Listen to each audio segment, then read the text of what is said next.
दोस्तों जय हिंद। स्वागत है आप सभी का study with M SPP channel पर। दोस्तों बहुत दिनों बाद वीडियो अपलोड कर रहा हूँ। बेसिकली इसके पीछे एक सॉलिड रीज़न था। ठीक है, कि यूपीपीसीएस का मेंस एग्ज़ाम चल रहा था, तो उसमें मैं बिजी था, व्यस्त था। अभी उसे फुर्सत मिली है, तो अब आज से आपको लगातार वीडियोस मिलेंगे। एक एक दो दो वीडियोस डेली मिलेंगे। ठीक है, और यूपी ट्रिपल एससी का जो पेट वाला एग्ज़ाम है, उसके लिए जो है महत्वपूर्ण चीज़ें जितनी भी होंगी, टॉपिक वाइज या पूरा प्रैक्टिस सेट जैसा भी होगा, मैं आपको दूंगा। और निश्चित तौर पर आपको 80 प्लस नंबर इसमें मैं बताऊंगा कि कैसे किस तरीके से स्कोर करें आप।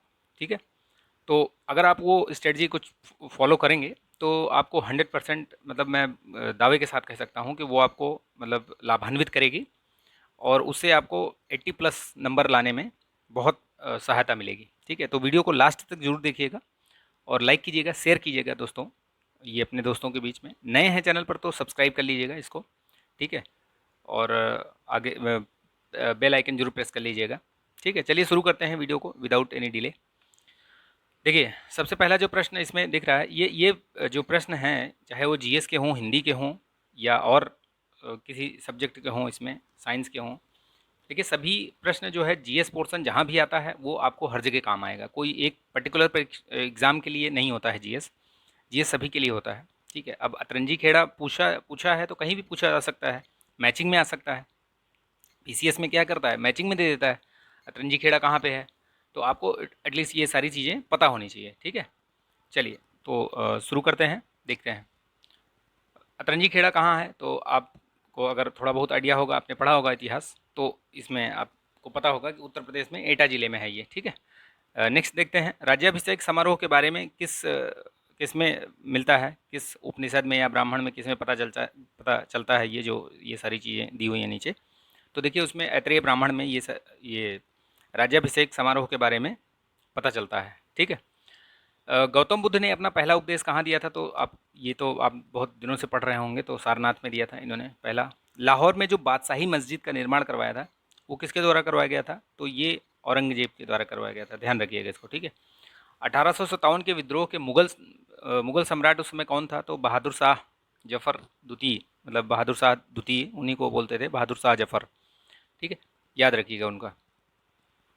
भारतीय राष्ट्रीय कांग्रेस भारतीय राष्ट्रीय कांग्रेस का चुना गया प्रथम मुस्लिम अध्यक्ष कौन, तो ये बदरुद्दीन तैयब जी थे। पहले जो थे कौन थे, डब्ल्यू सी बनर्जी, वो भी याद रखिएगा, नाम याद रखिएगा। ठीक है, डब्ल्यू सी बनर्जी थे। तो जो शुरुआती 10-12 जो लोग हैं, 8-10 लोग हैं, उनके नाम जरूर याद रखिएगा। जैसे दादा भाई नौरोजी ने भी किया था, जो पहले प्रथम गैर वो थे हिंदू। ठीक है, तो उनका भी नाम याद रखिएगा। ठीक है, ये बदरुद्दीन तैयब जी हो गए। पहला जो ब्रिटिश, मतलब ब्रिटिश नहीं, जो अंग्रेज मतलब कौन था, ठीक है, जॉर्ज यूल, उनका नाम याद रखिएगा। तो इस तरीके से जो लोग हैं, 4-5 जो 7 लोग हैं, 10 लोग, उनके नाम जरूर याद रखिएगा, उनका स्थान याद रखिएगा। मैचिंग में आ जाता है, डायरेक्ट भी प्रश्न पूछा जाता है। तो दोनों तरीके से प्रश्न पूछे जाते हैं, चाहे वो डायरेक्ट पूछ लेगा या फिर आपको 2 कॉलम दे देगा मैचिंग में, आप मैच करिए। ठीक है, तो बदरुद्दीन तैयब जी हो गए उसमें। किस अधिनियम को मॉन्टेग्यू चेम्सफोर्ड सुधार के नाम से भी जाना जाता है, तो ये भारतीय शासन अधिनियम 1919 है, याद रखिएगा इसको। ठीक है, और मिंटो सुधार के नाम से कौन सा जाना जाता है, लॉर्ड मिंटो मिंटो के उस, तो वो है 1909 वाला जो है ना, तो वो 1909 का जो अधिनियम था, उसको जो है मिंटो के नियम से, उस नाम से जानते हैं। ठीक है, याद रखिएगा उसको भी। चलिए नेक्स्ट देखते हैं। देखिए, इसमें ऐतिहासिक घटनाओं को उनके कालक्रम के अनुसार व्यवस्थित करना है। इस तरीके के प्रश्नों की संख्या बहुत पूछी जाती है यूपी पीसीएस में, तो भर भर के क्वेश्चन पूछता है। ठीक है, इस तरीके का प्रश्न तो मान मान के चलिए कि आपको 4-5 प्रश्न ऐसे दिख जाएंगे कि वो क्रोनोलॉजी, तो याद रखिएगा, डेट याद रखेंगे, ईयर याद रखेंगे तो काम हो जाएगा। जैसे चंपारण आपको पता है कि 1917 में हुआ था। ठीक है, बंगाल विभाजन आपको मालूम है 1905 में हुआ था। जलियांवाला बाग हत्याकांड ये 1919 में। ठीक है, तो ये याद रखिएगा। अब आप इसमें लगा सकते हैं, अगर आपको ईयर याद है तो क्रोनोलॉजी आपको एकदम इजी से पता चल जाएगा। तो पहले कौन आएगा, 2 नंबर। 2 नंबर कहाँ कहाँ पे है, यहाँ पे है, यहाँ पे है।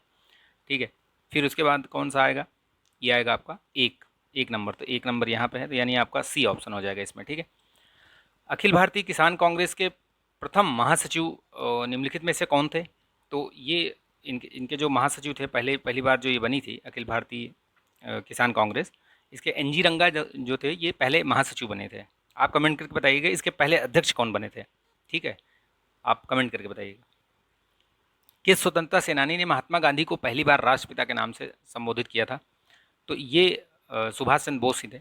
बेसिकली ये जो मैं प्रैक्टिस सेट करवा रहा हूँ, ये टोह जो घटना चक्र वाली है ना, वो उसी का ये पहला सेट है। तो अगर आपने किया भी है तो भी उससे कोई फ़र्क नहीं पड़ने वाला है, आप फिर से इसको रिवाइज़ कर लीजिए, ठीक है। बहुत सारी चीज़ें मैं नहीं भी बताता हूँ आपको, इस बुक में बहुत सारी चीज़ें मतलब बस शॉर्ट में लिखी हुई हैं, तो मैं आपको कई सारी चीज़ें एक्स्ट्रा एक्सप्लेनेशन में बताऊँगा जिससे आपको बहुत फ़ायदा होगा। मतलब एक क्वेश्चन के साथ 2-3 क्वेश्चन आपके कवर होंगे, तो ये आप ध्यान रखिएगा, ठीक है। चलिए नेक्स्ट देखते हैं, तो ये उसी का है ये। किस देश के साथ भारत की सबसे लंबी अंतर्राष्ट्रीय सीमा लगती है? तो आप देखिए बांग्लादेश के साथ है करीब 4096 किलोमीटर, ठीक है, याद रखिएगा, 4096 किलोमीटर सबसे ज़्यादा इसी के साथ है, ठीक है। और इसमें से अगर देखा जाए तो सबसे कम है नेपाल के साथ, नेपाल के साथ सबसे कम है। भूटान वैसे देखें तो भूटान है, भूटान के साथ मुझे लग रहा है 699 है, मतलब 699 किलोमीटर है, ठीक है। भूटान नेपाल के साथ आप कमेंट कीजिए कितने किलोमीटर है।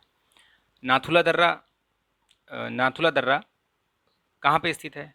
तो आप बताइए। नाथुला दर्रा, देखिए इसमें नाथुला दर्रा जो है वो आपका अपने सिक्किम इसमें पड़ता है, तो भारत में ही पड़ेगा, ठीक है। सिक्किम कहाँ पे है? भारत में ही है। राष्ट्रीय उद्यानों और उनके संदर्भ में निम्नलिखित में से कौन सा युग्म सही है? तो ये क्वेश्चन को बहुत सही से पढ़िएगा, सही है या सही नहीं है, बहुत ज़्यादा कन्फ्यूज़न हो जाता है। और प्रत्येक जो प्रश्न पत्र आता है सामने, कोई भी एग्ज़ाम होगा उसमें ये गलती ज़रूर हो जाती है।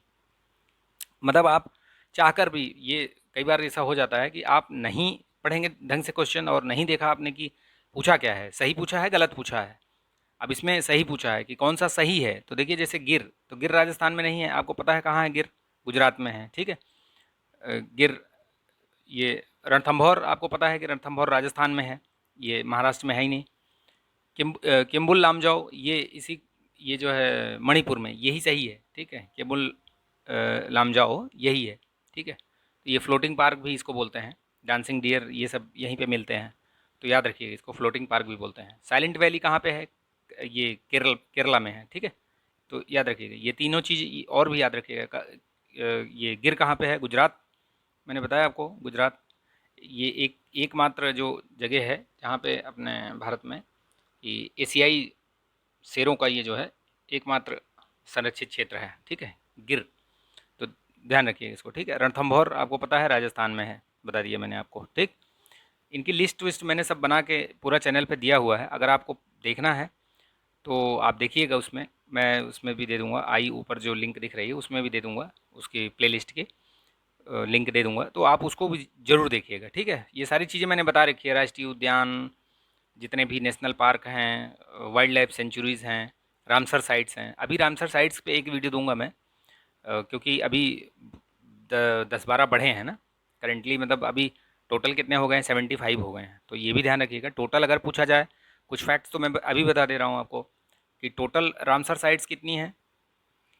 टोटल इंडिया में रामसर साइट्स अभी 75 हो गई हैं, ठीक। ये चीज़ याद रखिएगा, 100% ये पूछा जा सकता है।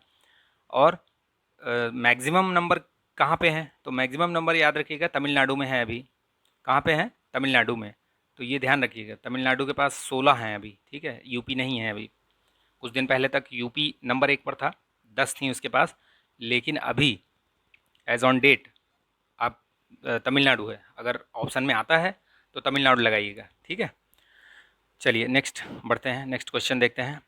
सूर्य से बढ़ती दूरी के क्रम में के अनुसार ग्रहों का निम्नलिखित में से कौन सा क्रम है, सही बताइए। देखिए सबसे नज़दीक में कौन सा है? मान लो ये सूर्य है, ये सूर्य ये है, ठीक है। तो इसके सबसे नज़दीक है बुध, ठीक है, उसका है। फिर उसके बाद शुक्र है, ठीक है। फिर उसके बाद पृथ्वी है, ठीक है। फिर उसके बाद मंगल है। तो ऐसे करके ये क्रम बना हुआ है, ठीक है। तो याद रखिएगा ये क्रम। 90 रीज ईस्ट रीज कहाँ पर स्थित है? 90 ईस्ट रीज ये हिंद महासागर में है, ठीक, ध्यान रखिएगा इस चीज़ को। मिश्रित अर्थव्यवस्था क्या है? तो अर्थव्यवस्था जो है 3 टाइप की होती हैं। एक तो होती है समाजवादी। समाजवादी का मतलब हुआ कि जहाँ जो सार्वजनिक ये प्रभाव, सरकार का प्रभाव अधिक रहता है, सार्वजनिक सेवाएं जो है वहाँ पे अधिक होती हैं। यानी कि जहाँ जो भी प्रोडक्शन होगा या जो भी ये सब काम होंगे प्रोडक्शन वाले और वितरण वाले, ये सारा काम जो है किसका होगा? सरकार का होगा। तो वो क्या, कौन सी गवर्नमेंट कहलाएगी? वो समाजवादी, ठीक है, उसको सोशलिस्ट। और जहाँ पे मार्केट को खुला छोड़ दिया जाएगा, यानी कि वहाँ पे मार्केट में ज़्यादा ज़्यादा क्या हस्तक्षेप रहता ही नहीं, ठीक है, सिर्फ पूंजीपति चलाते हैं, ठीक है। तो वो कैसी अर्थव्यवस्था है? तो कैपिटलिस्ट, यानी वो उसको पूंजीपति, तो वो पूंजीगत अर्थव्यवस्था है, ठीक है। वो जैसे अमेरिका, ठीक है। और इसका समाजवादी वाले का उदाहरण अगर देखें तो रसिया, ठीक है, रूस। याद रखिएगा ये आपके कॉन्सेप्ट के लिए ध्यान रखिएगा इसको, ठीक है।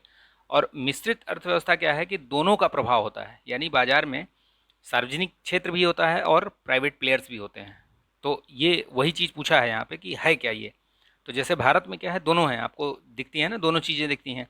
देखिए हॉस्पिटल, सीएससी, पीएससी और ये सारी चीज़ें, एम्स वेम्स जो भी दिख रहे हैं आपको, क्या है ये? और ये सरकारी हो गए। और इसके अलावा जो आपको बड़े बड़े हॉस्पिटल दिखते हैं, ठीक है, सहारा का हो गया, ये और भी हैं, बहुत सारे हैं हॉस्पिटल्स। तो उनका भी अस्तित्व है, यानी कि दोनों का अस्तित्व होता है। इसलिए उसको, जैसे भारत जैसी जो अर्थव्यवस्था है उसको मिश्रित अर्थव्यवस्था कहते हैं। तो ये ध्यान रखिएगा। जहाँ अगर आपको कुछ डाउट होगा, नहीं समझ में आएगा, तो आप कमेंट कीजिएगा, ठीक है, बता दूंगा मैं कमेंट में। निम्नलिखित में से कौन सा सेबी, मतलब कौन से हैं जो वर्तमान में सेबी के अध्यक्ष बने हैं? तो इसमें माधवीपुरी बुच हैं जो ये बनी है सेबी की अध्यक्ष। उद्योग किस पंचवर्षीय योजना में विकसित हुआ था? तो ये आपका द्वितीय पंचवर्षीय योजना है। पहले में याद रखिएगा, पहली जो पंचवर्षीय योजना थी उस पर कृषि पर बहुत ध्यान दिया गया था, एग्रीकल्चर पर, ठीक है। द्वितीय में ये उद्योग वगैरह इन सब चीज़ों पर ध्यान दिया गया था। इस तरीके से है, ठीक है। एक, अगर आप कमेंट करेंगे तो एक इस पे पंचवर्षीय योजना पे एक वीडियो बना दूंगा मैं, ठीक है, कि उनका नाम नाम भी है, जैसे हेराल्ड डोमर मॉडल हो गया, ठीक है, महाबलोनिस मॉडल हो गया। तो ये योजनाओं के उनके नाम हुआ करते थे। जैसे पहली जो पंचवर्षीय योजना थी हेराल्ड डोमर, ठीक है, हेराल्ड डोमर, याद रखिएगा, पूछा जाता है ये। और जो भी मैं बता रहा हूँ वो कहीं ना कहीं किसी न किसी परीक्षा में लगातार पूछे गए हैं ये सारे प्रश्न, ठीक है। हेराल्ड डोमर हो गया। दूसरा हो गया महाबलोनिस मॉडल, ठीक है। इसी तरीके से तीसरे, चौथे, पाँचवें, 4-5 तक का है। मैं एक वीडियो बना दूंगा जिसमें कि ये आपको सारी चीज़ें पता चल जाएंगी, ठीक है। बहुत महत्वपूर्ण है, ये पूछा ही जाता है। तो इसमें द्वितीय होगा। हरित क्रांति का जनक किसे कहा जाता है? देखिए हरित क्रांति का जनक अगर ऐसे, चूँकि ऐसे पूछेगा तो इसमें नॉर्मन ये जो बोरलॉग हैं यही होंगे, ठीक है। लेकिन अगर ये पूछ ले कि हरित क्रांति के, भारत में हरित क्रांति के जनक जनक कौन है, तो उनका भी नाम याद रखिएगा, बहुत महत्वपूर्ण नाम है, ठीक है, एस स्वामीनाथन, ठीक है, एस स्वामीनाथन, ठीक। तो इनका भी नाम याद रखिएगा। ये चीज़ें जो है पूछी गई हैं बार बार, इसीलिए बता रहा हूँ इसमें। तो वैश्विक स्तर पर नॉर्मन बोरलॉग, और भारत में पूछा जाए तो एस स्वामीनाथन, ठीक। चलिए नेक्स्ट देखते हैं। कौन सा बैंक पहले इंपीरियल बैंक ऑफ इंडिया के नाम से जाना जाता था? तो ये स्टेट बैंक ऑफ इंडिया ही था जिसे इंपीरियल बैंक ऑफ इंडिया के नाम से इसको जाना जाता था। संविधान के पहले अस्थायी अध्यक्ष कौन थे? अब देखिए इसमें कहीं गड़बड़ ना हो जाए। आप अस्थाई और स्थाई, अगर आपने अंतर मतलब नहीं समझा तो गलत कर देंगे। यहाँ पे पता चला आपने राजेंद्र प्रसाद लगा दिया तो वो गलत हो जाएगा, ठीक है। यहाँ पे सच्चिदानंद सिन्हा होंगे, ठीक। उसका जो आंसर होगा वो सच्चिदानंद सिन्हा है, ठीक है। इसमें अस्थाई ये सबसे पहले जो बने थे यही बने थे, ठीक है। उसके बाद ये डॉक्टर राजेंद्र प्रसाद जी का चुनाव हुआ था। तो ये ध्यान रखिएगा, ठीक है। चलिए नेक्स्ट देखते हैं।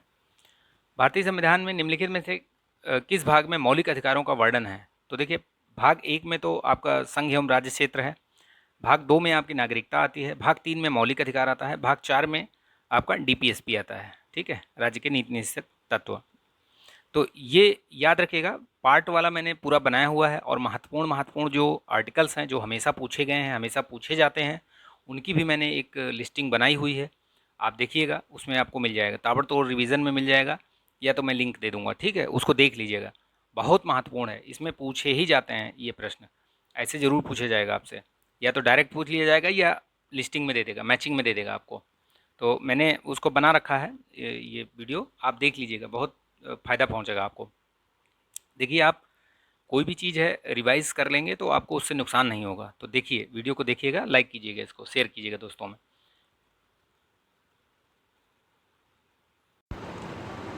नेक्स्ट देखिए, भारत के संविधान में निम्नलिखित में से कौन सा अनुच्छेद समान नागरिक संहिता से संबंधित है। देखिए, अनुच्छेदों से संबंधित मेरा जो वीडियो है आप देख लीजिएगा, उसमें बहुत महत्वपूर्ण, जितने भी महत्वपूर्ण हैं जो बार बार पूछे जाते हैं परीक्षाओं में, सभी नहीं पूछे जाते, ठीक है। आपको ये नहीं है कि सारे ही याद करने हैं, ठीक है, जितने अनुच्छेद हैं सारे याद कर लो, नहीं, सारे नहीं, जो बार बार परीक्षाओं में पूछे जाते हैं और महत्वपूर्ण है काफ़ी, उनकी लिस्टिंग मैंने बना रखी है, दे रखी है आपको, वो वीडियोस देख लीजिएगा। उसको भी मैं डिस्क्रिप्शन बॉक्स में लिंक दे दूँगा, या फिर जो आई ऊपर दिख रहा है उस पर क्लिक करेंगे तो वो आपको उसमें मिल जाएगा वीडियो, ठीक है। तो ये जैसे आप देखेंगे इसमें यूसीसी की बात कर रहा है, ठीक है, तो ये अनुच्छेद 44 में दिया हुआ है। इसके साथ ही आप याद रखिएगा कि अनुच्छेद 43 किससे संबंधित है, तो मिनिमम वेजेस से संबंधित है, ठीक है, कर्मकारों के लिए निर्वाह मजदूरी से, ठीक, याद रखिएगा इसमें, ठीक है। और 45 क्या है, ये 45 में इसमें 6 वर्ष से कम उम्र के बच्चों के लिए शिक्षा और संवर्धन के लिए व्यवस्था। और 46 में क्या है, 46 में है एससी और एसटी के लिए जो है, और कमज़ोर वर्ग जो सुभेद वर्ग हैं उनके लिए व्यवस्था, मतलब अब उनके हितों, उनसे संबंधित जो हित हैं उनके संवर्धन के लिए, वृद्धि के लिए, तो वो याद रखिएगा, ठीक है। देखिए, अनुच्छेद आपको कम से कम 1 से लेकर के 100 तक, एटलीस्ट 100 तक तो आपको एकदम मतलब कंठस्थ होने चाहिए, रटे होने चाहिए। आप इसका प्रयोग जो है कहीं भी कर सकते हैं, आंसर राइटिंग जब आप लिखते हैं उसमें कर सकते हैं। आप कहीं भी प्री का एग्ज़ाम या मतलब मल्टीपल कहीं एग्ज़ाम देने जा रहे हैं, वैसे जहाँ पे एमसीक्यू टाइप का या आता है क्वेश्चन, जीएस आता है, तो जीएस में क्या है, पॉलिटी में ये सारे आर्टिकल जो है कहीं ना कहीं 1-2 प्रश्न आपको हमेशा हर परीक्षा में देखने को मिलेंगे। भारत के वित्त आयोग की नियुक्ति कौन करता है, तो भारत का जो वित्त आयोग है वो राष्ट्रपति द्वारा नियुक्त किया जाता है, और आर्टिकल जो है वो 280, अनुच्छेद 280 याद रखिएगा, ठीक। अनुच्छेद 280 के अंतर्गत इसकी नियुक्ति की जाती है भारत के राष्ट्रपति द्वारा 5 वर्ष में, या जब भी उसको मतलब आवश्यकता लगे, मतलब ज़रूरत समझे वो, तब वो नियुक्ति कर सकता है, ठीक है, भारत के राष्ट्रपति द्वारा। 73rd जो संवैधानिक संशोधन है अधिनियम, भारतीय संविधान में कौन सा भाग जोड़ा गया, तो भाग 9, ठीक है, उसी में है ये सब, तो याद रखिएगा इसको। तो उसके हिसाब से पंचायत, और भाग ये जो 9 ये है 9th बी है, इसमें क्या है, तो ये सहकारिता से संबंधित है, ठीक है, याद रखिएगा इसको। पार्सेक की क्या है इकाई, ये किसकी इकाई है, ये दूरी की इकाई है, ठीक है, ध्यान रखिए, कहीं कन्फ्यूज़न हो जाए, कन्फ्यूज़न नहीं, ये दूरी की इकाई है।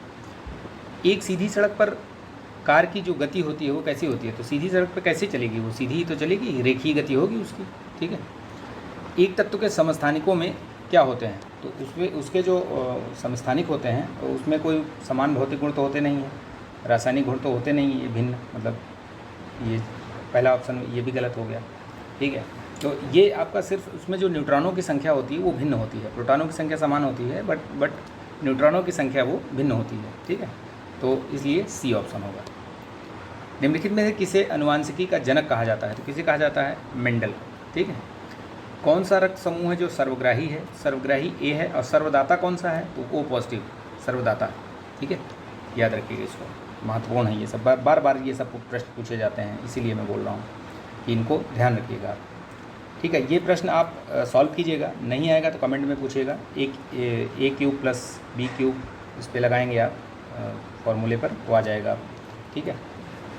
नीचे भी जो है ए प्लस बी का whole square, A square plus B square minus A B, वो उसी फॉर्मेट में दिया ही हुआ है, जब आप देखेंगे ना, ए क्यूब प्लस बी क्यूब, ठीक है, और डिवाइडेड बाई ए स्क्वायर, ये एक फार्मूला ही है, ठीक है, A square plus B square minus A B, ठीक है, तो ये इक्वल टू होता है ए प्लस बी। तो ये आप याद रखिएगा इसको, ये फार्मूला इस पर लगाएंगे तो आपका ये आंसर आ जाएगा इसमें 1 लाख, ठीक। यदि किसी संख्या में पहले 15% घटाया जाए, वृद्धि किया जाए, तो देखिए अगर आप कोई संख्या है, मान लो x है, ठीक है, उसमें 15% की वृद्धि की जाएगी, तो 15% के वृद्धि का मतलब हुआ कि 115/100 हो जाएगा वो, ठीक है, परसेंटेज के उसके हिसाब से, ठीक। और फिर बोल रहा है कि 15% की कमी, ठीक, तो कमी भी हो गई 85 और बटा 100, और ये बराबर किसके हो रहा है 782 के। जब आप इसको हल करने जाएंगे तो हल करके देखेंगे तो आपको 800 आएगा, मतलब वो जो संख्या होगी वो 800 आ जाएगी। अब 800 में आप दोबारा वो बोल रहा है कि इसमें 25%, तो 800 का पहले 25% क्या बोल रहा है कि कमी है, तो पहले 25% कम कर लीजिए, ठीक है। तो कितना हो जाएगा, ये 200 कम हो जाएगा तो कितना कितना आएगा, 600 हो जाएगा, ठीक है। अगर इसको हल करेंगे तो 600 हो जाएगा, माइनस कर देंगे जितना आएगा, ये 25 चौका 100 4, ये 200 अब इसमें से माइनस कर देंगे 600 आएगा, ठीक। उतना ही माइनस करके मैं डायरेक्ट निकाल दे रहा हूँ, आप लोग निकाल लीजिए, बहुत हाई फाई नहीं है, ये सिंपल सा क्वेश्चन है। फिर बोल रहा है कि 25% की वृद्धि हुई, तो 600 में फिर 25% की वृद्धि, यानी कि 600 इंटू 25/100, ये कट गया, 25 छक्का 150, यानी 150 अब इसमें जोड़ोगे आप तो 750 आएगा, ठीक, ये आ गया। फिर 20% की कमी कर दी, यानी कि 750 में 20% की फिर से कमी कर दीजिए आप, तो कितना बचेगा, ये कट गया, ये कट गया, ये 150, यानी 150, फिर ये 150 आप इसमें माइनस करोगे तो कितना आएगा 600, यानी कि आपकी जो संख्या पूछ रहा है ये परिणामी संख्या कितनी आएगी, 600 आएगी, ठीक। ध्यान रखिए, इसमें थोड़ा जल्दी करते हैं, नहीं वीडियो लंबा हो जाएगा ये आप इसको सॉल्व कर लीजिएगा, बहुत इसमें बहुत हार्ड वो नहीं है इसमें, ठीक है। ये भी है, इसका भी ये फार्मूला है a+b का होल स्क्वायर, ठीक है, प्लस a - b का होल स्क्वायर, उसी फॉर्मेट में है ये सब पूरा, ठीक है, इक्वल टू 2a² + b², ठीक है। तो ये इस पर सॉल्व करेंगे आप इसको, तो आपका ये 3 इसमें जो आएगा 2 आएगा, ठीक है। कितना आएगा 2, इसका आंसर आएगा 2। ये प्रतिशत है, प्रतिशत का अब आप इसको प्रतिशत में कर लीजिए, 37 1/2%, यानी इतना प्रतिशत हुआ। तो आप इसको कैसे कर सकते हैं, इस पर प्रतिशत इसको भिन्न में करना है तो भिन्न में कर दीजिए, इसको इंटू इतना कर दीजिए 100, ठीक है, यानी कि पहले इसको वो कर लीजिए भिन्न में, ठीक है। तो क्या हो जाएगा 37 इंटू 2 74 और 1 75 बटा ये 2 हो जाएगा, और इंटू 1 बटा ये 100, यानी कि अगर इसको आप सॉल्व करने जाओगे, ठीक है, तो ये आएगा 3/8, ठीक। चलिए नेक्स्ट देखते हैं, आंसर आ जाएगा आपका, वो सॉल्व कर लेंगे तो आ जाएगा। इसमें बोला है कि 8 वर्ष पहले ये इतना है, आयु a और b की जो आयु का अनुपात है वो 9/10 है, तो मान लीजिए आप 9x 10x ऐसे करके मान लीजिए। फिर 4 साल बाद बोला है कि 4 वर्ष बाद उनकी आयु जो है इतनी हो गई, अनुपात उसका इतना हो गया, तो इसमें 9x + 12 कर दीजिए, क्योंकि 12 है यहाँ पे, और इसमें जो है इसमें भी वो कर दीजिए 10 + x, इसमें भी 12, ठीक है। इस हिसाब से जब सॉल्व करेंगे तो इसमें x का मान जो है वो x का मान 4 आएगा, ठीक, x का मान 4 आएगा। अगर आप 4 उस पर रखेंगे तो आपको 44, मतलब a की आयु जो आएगी 44 आएगी। और पूछा इसमें क्या है, c की वर्तमान आयु, मतलब c की वर्तमान आयु पूछा है, तो उसमें आप प्लस कर दीजिए। 6 साल बोला है कि 6 साल उसके अधिक है, यानी कि इसमें आंसर जो आएगा वो होगा 50 आएगा, ठीक। निम्नलिखित में से किस शब्द की वर्तनी सही है, तो वर्तनी सही है अनुग्रहित, ठीक है, अनुग्रहित नहीं होता, अनुग्रहित होता है। वीरों का कैसा हो बसंत, ये किसकी रचना है, सुभद्रा कुमारी चौहान की है। जिसकी पूर्व से कोई आशा ना हो तो वो क्या है, बोलते हैं ना अप्रत्याशित, ठीक है। अकाल का क्या होता है, पर्यायवाची दुर्भिक्ष, ठीक है। आकाश का पाताल, सभी जानते हैं इसको, सिंपल सा है। हिंदी बहुत सिंपल आती है, इंग्लिश भी बहुत सिंपल ही आती है। ये देखिए आप इसको पढ़ लीजिएगा, मैं इसको 2 मिनट आप वीडियो पॉज करिएगा और इसको पढ़िएगा, इसको पढ़ के आप आंसर देंगे। इसमें कुछ भी नहीं है, एकदम सिंपल सा है।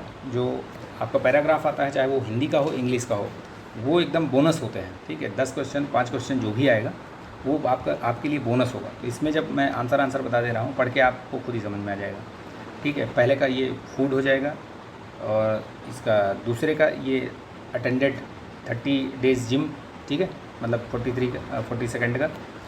43 का क्या होगा, इसमें टेस्ट मेड, ठीक, याद रखिएगा, ठीक है।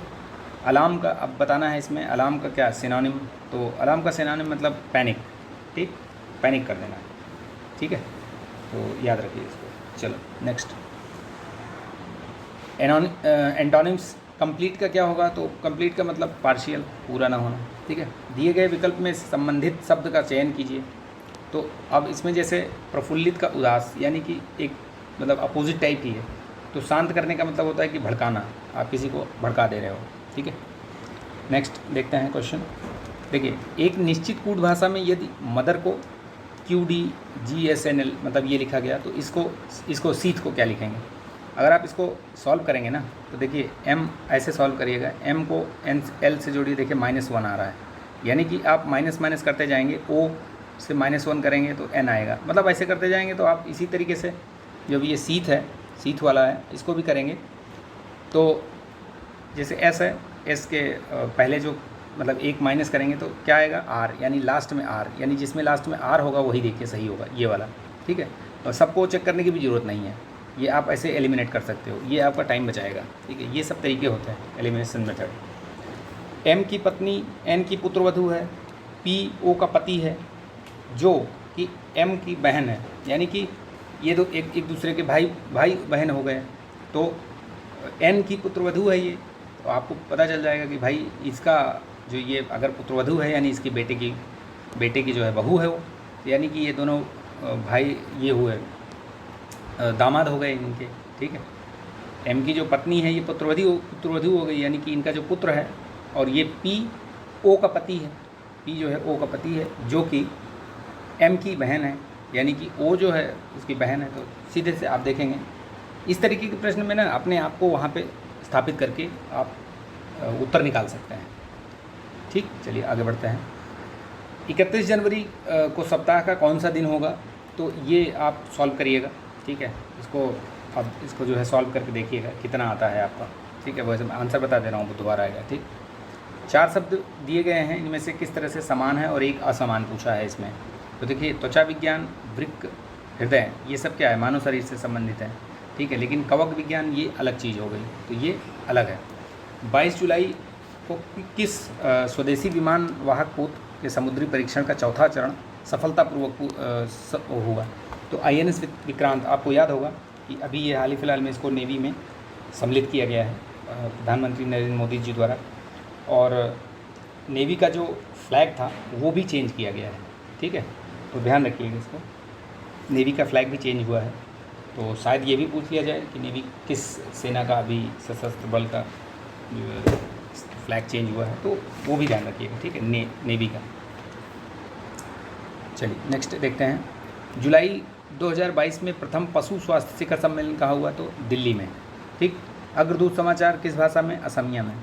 जुलाई 2022 में रक्षा मंत्रालय ने निजी क्षेत्र के 3 बैंकों को विदेशी खरीद के लिए जो है मंजूरी प्रदान की। तो उसमें कौन सी बैंक है पूछ रहा है कि नहीं है, तो ये HDFC है, एक्सिस है, ICICI है, ये कोटक महिंद्रा नहीं है, ठीक। इसमें से जुलाई 2022 में कौन महाराष्ट्र विधानसभा के नए अध्यक्ष निर्वाचित हुए? घमासान चल रहा था, आपने देखा होगा, न्यूज़ में था, ठीक है। तो ये ध्यान रखिएगा इसमें, ये राहुल नार्वेकर हैं, इनका जो है ये चुने गए हैं।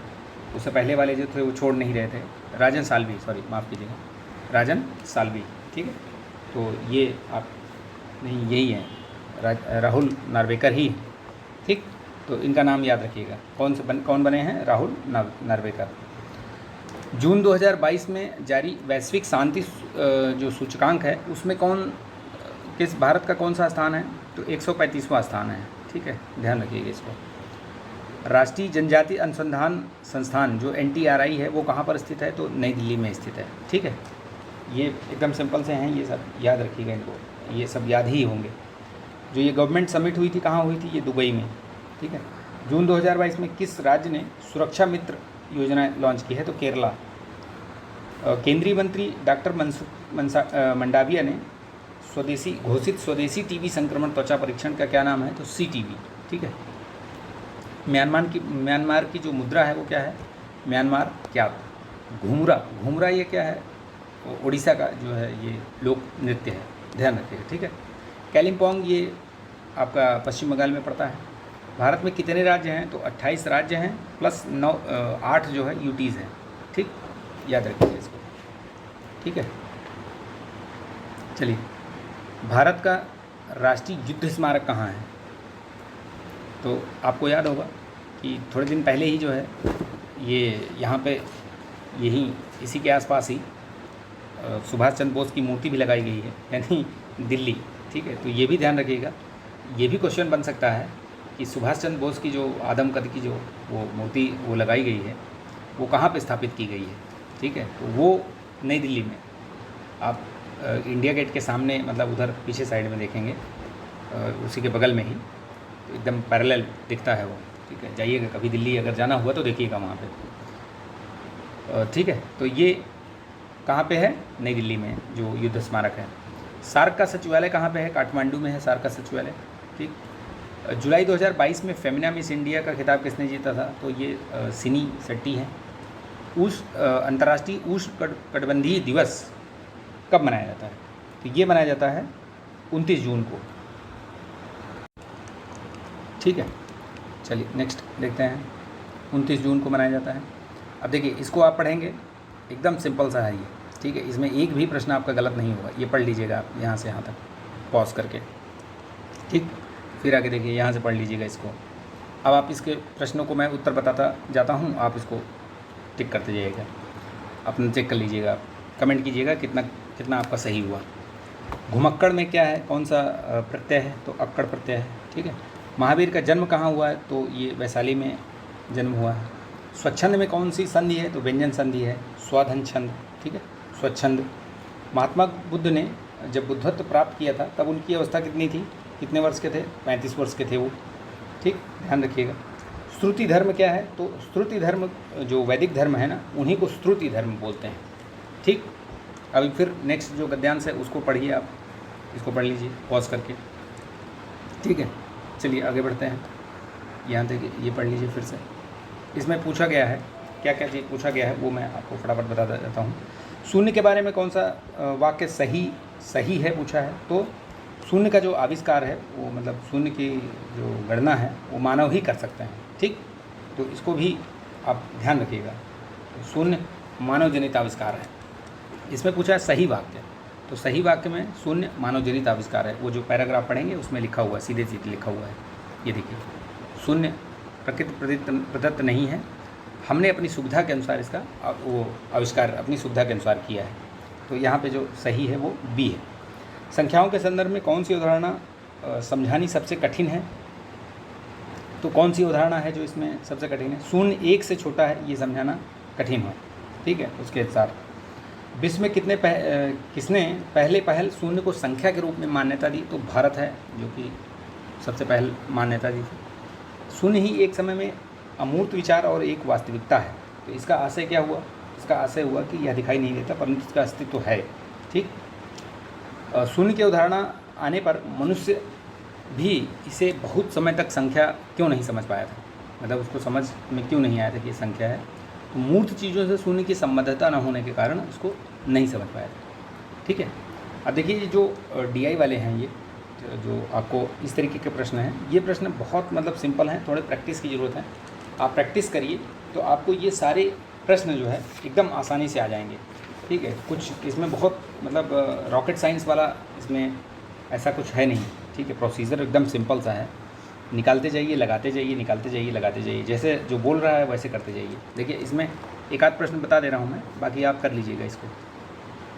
ठीक है, 81 का जैसे इसमें आप देखेंगे तो आपको इसमें निकालिए, आप इसमें क्या क्या पूछा है वो जैसे जैसे बोलता जाता है वैसे वैसे करते जाइए, आराम से आपको सारा आपको पता चल जाएगा। ठीक है, मैं आंसर बता दे रहा हूँ, कहीं दिक्कत होगी आप तो कमेंट कीजिएगा। ठीक है, 225.6 ये 82 का देखिए, 82 का ये 46.25 आएगा। इसमें आप निकाल लीजिएगा, बहुत सिंपल है इसे। ठीक है, आपने अगर पढ़ा है तो ये ईज़िली कर लेंगे आप, कोई इसमें दिक्कत ही नहीं है। 2010 से 15 के बीच पूछ रहा है कि कितने वाहनों का औसत मूल्य और ये बी द्वारा कितना प्रतिशत है, ये एक दूसरे के कितना प्रतिशत है। तो आप अगर इसमें निकालेंगे 81.2 के आसपास आएगा, मतलब उसी के आजू बाजू में।